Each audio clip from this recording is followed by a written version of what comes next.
So first of all, thanks a lot for supporting this project.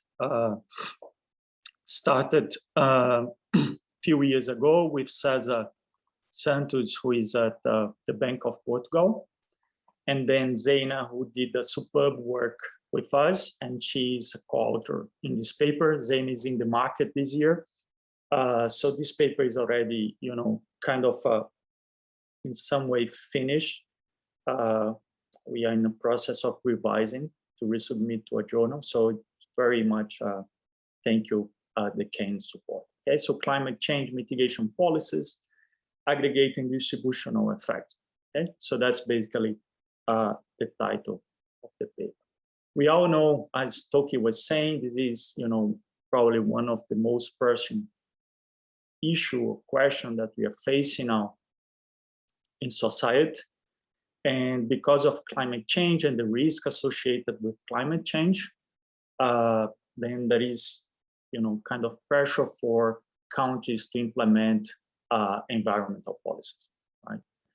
And we are going to look at a very simple kind of policy here. It's, taxing fossil fuel energy sectors.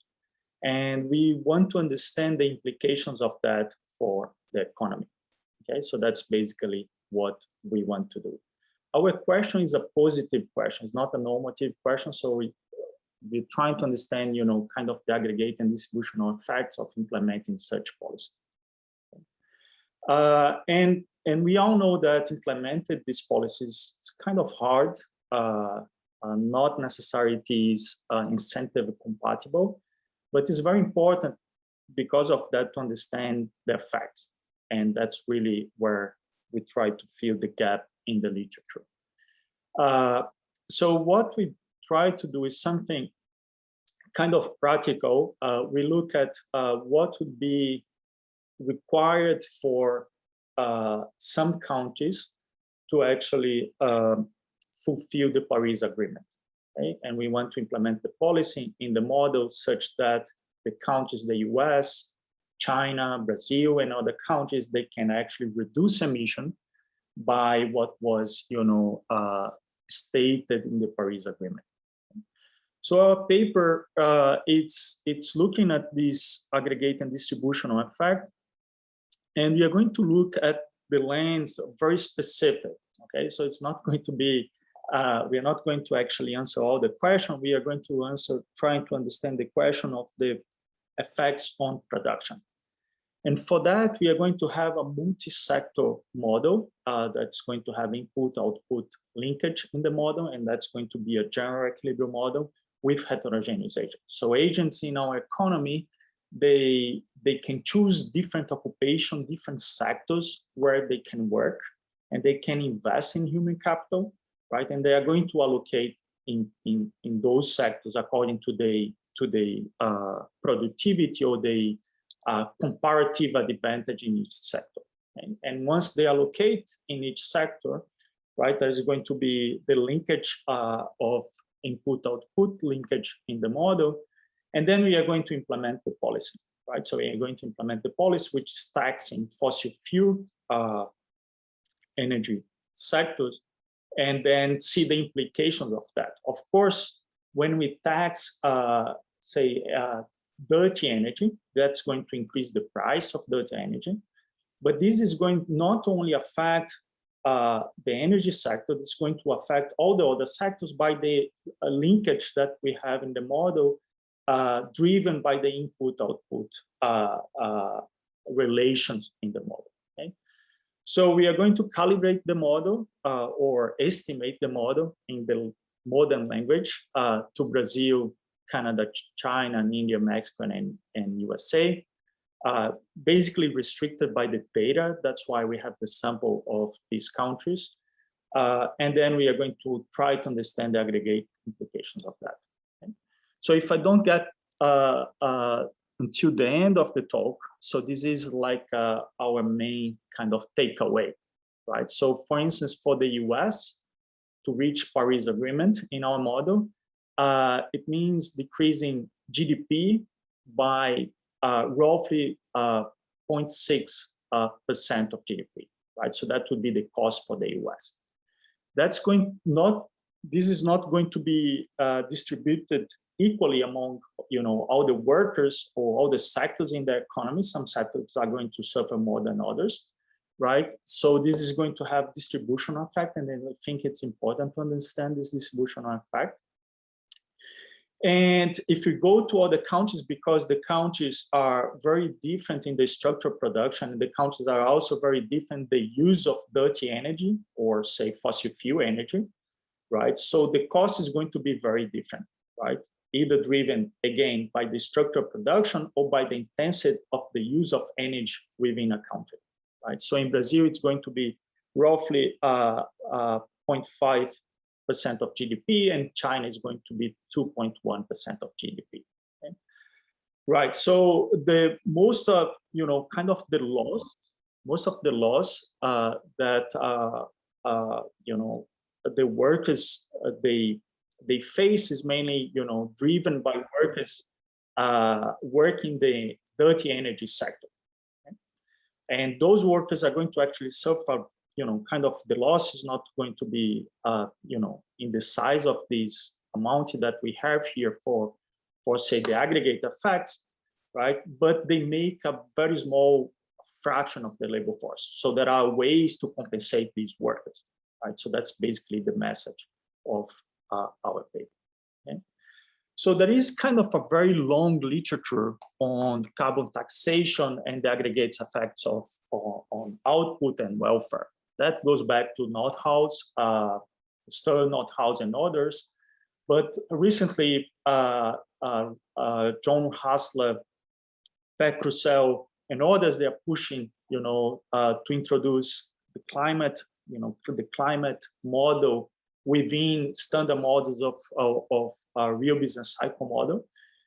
But they mostly, kind of do not investigate the distributional effect. This is kind of a representative agent model, a complete market economy.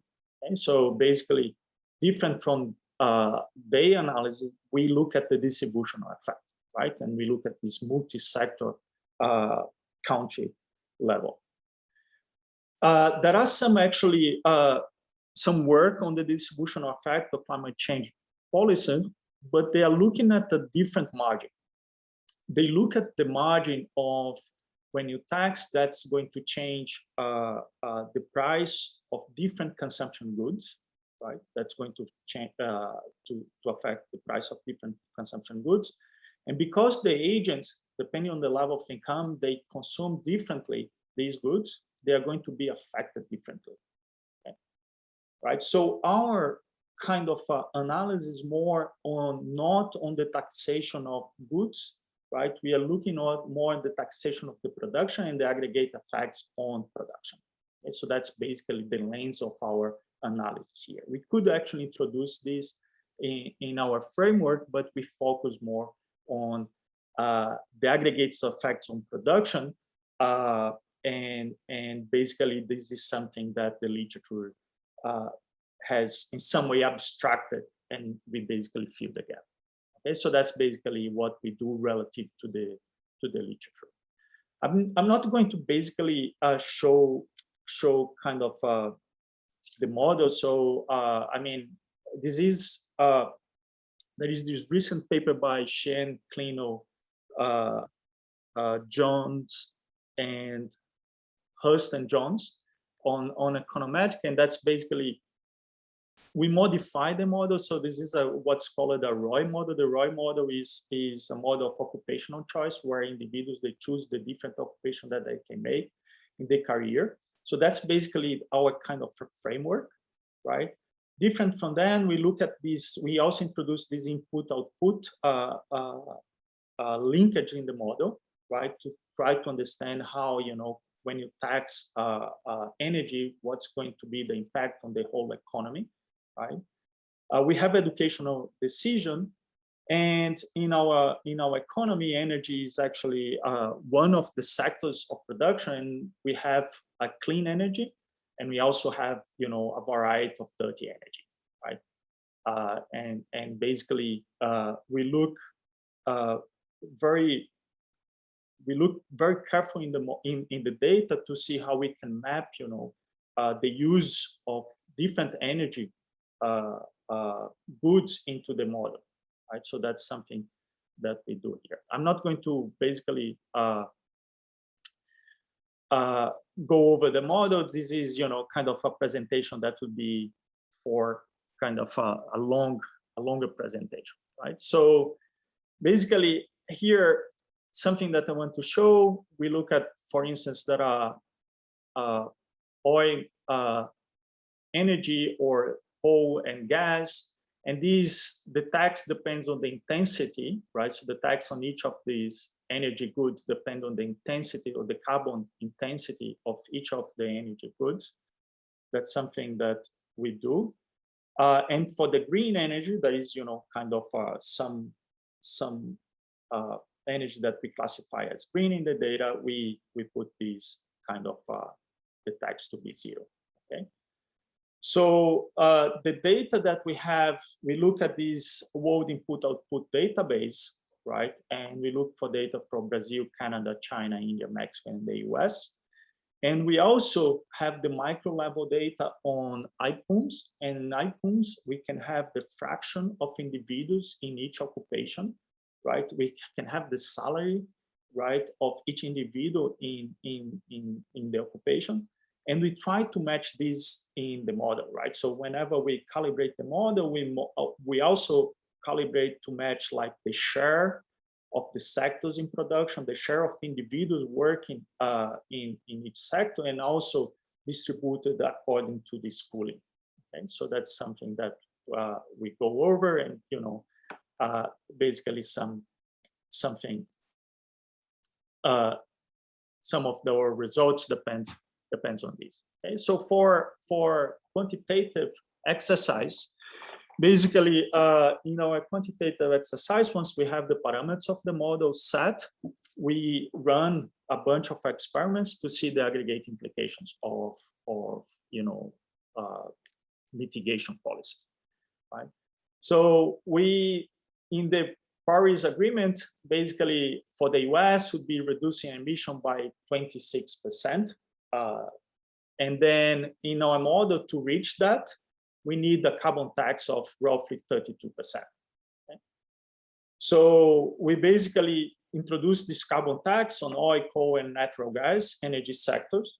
And we do this exercise and we apply the same tax for different countries.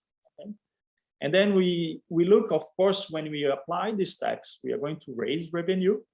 And there are very different ways that we can get the revenue back to the economy. One way is just throwing away the revenue, or is subsidizing the green sector, or infrastructure, or basically education. Okay? So we look at very different ways to do. Okay. So here is kind of one of the main results. So this is for each country: Brazil, blah blah blah, Mexico, and US, and this is the reduction in emission. Okay, so applying this 32% tax rate is going to reduce emission in the US by 26%. Okay? So that's really kind of the reduction in emission. If you apply the same tax for the other countries, that's going to reduce emission differently because the structure of production are very different across these countries, right? For instance, in the China, because there is more intensity in the use of fossil fuel energy, for instance, the reduction is going to be larger than in the US if you apply the 32%. Okay? So this is going to decrease GDP in the US by 6%. We can also calculate welfare by the consumption equivalence of the policy. And this is basically reducing this by minus 1.1% welfare. Okay? So it's very important to say here that there is no externality here. The optimal tax would be zero. As I said, this is a positive analysis. I want to understand the aggregate implications in production. Okay? If you think about externality come, from the climate, we are thinking more kind of a very long run here. That's why we abstracted from that. So basically, the optimal tax here would be zero in some way. Okay? So we want, again, we want to understand the aggregate implication, right? rather than be a normative kind of analysis. And here it's kind of interesting. So this is, as I said, if you apply the 32% tax in the US and we apply to China, that would be the reduction in the US, and that would be the reduction in China. That would be the reduction in GDP in the US. That would be the reduction in GDP in China. If we want to actually basically to reduce emission by the same amount in China, by the same percentage change in emission in China, right? The tax that we would implement in China would be smaller than the tax that you would implement in the US, right? Because the structure of production, as I emphasized before, in China is very different from the US. And that would be the aggregate implications of that. That would be, instead of, say, a reduction of minus 2.1%, that would be a reduction of minus 1.5%. So that's something that we have here. And then basically we look at, this is also US. So this is US reducing by 32%. As I said, that are the revenue that's coming from this tax policy, and this revenue there are very different ways that we can give back in our economy, right?